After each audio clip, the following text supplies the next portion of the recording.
to myself, and it didn't record the audio at all. So I hope you're hearing me now.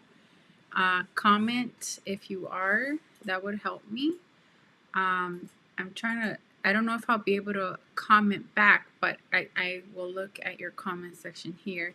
So I wanted to say Happy New Year and just give you an overview of where we ended in 2023 on the real estate market, and then go into the new laws that are going into effect this year regarding real estate. Now, I am also going to share that there's a lot of different laws that are going into effect. I could only give you a brief overview, and if you have more questions on a specific law or something you're more interested in, contact me and I'll send you additional resources that will further help you with reach your real estate goals. So we'll go ahead and start with the overall market of the United States real estate market, and in Southern California, we ended in a positive note with signals of growth. So as I told you, the rates started to come down right in the end of December, and this new year they ticked up a little bit, but they are really down a lot compared to October, November this year.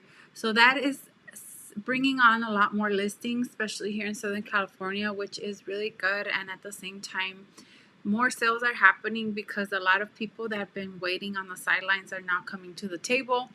And I've had some clients get some really good deals during this time, during this holiday season.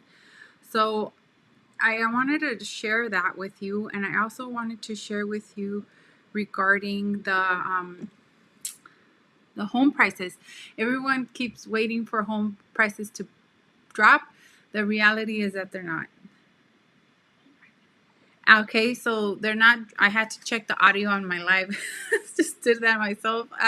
And basically, we are just seeing that, home prices are going to keep going up, but nothing like it was during the pandemic.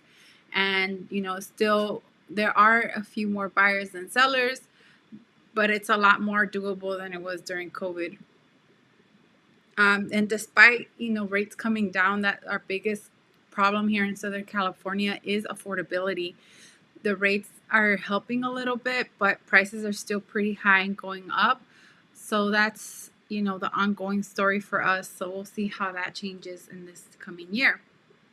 Now, I am going to talk and give you an overview of the rental laws. Okay, so there are 4 major sections. First, there are some laws regarding for developers. So people who are interested in building homes, housing production. There were about 3 laws that went into effect: SB 4, SB 423, and SB 684. If you're interested in those, contact me. But basically, the lawmakers passed the laws that will allow people to build more homes. Some of them are related to affordable housing. So that's good news for us because we need more homes. We know that all over Southern California we don't have enough homes. There's a huge shortage. Next, which I think is really important to investors, are the tenant rights that have come into effect, and some of you might have heard about these in the news. There's SB 12, which changes the deposit. Previously, you were able to take 2 to 3 months deposit. 2 months was if it was unfurnished, 3 months if it was furnished. Now that changed, and you could only take 1 month's deposit when renting a home. SB 567 is a Tenant Protection Act, which is one of the strongest laws that has been enacted, and it capped out rent control at 10% for most properties here in California.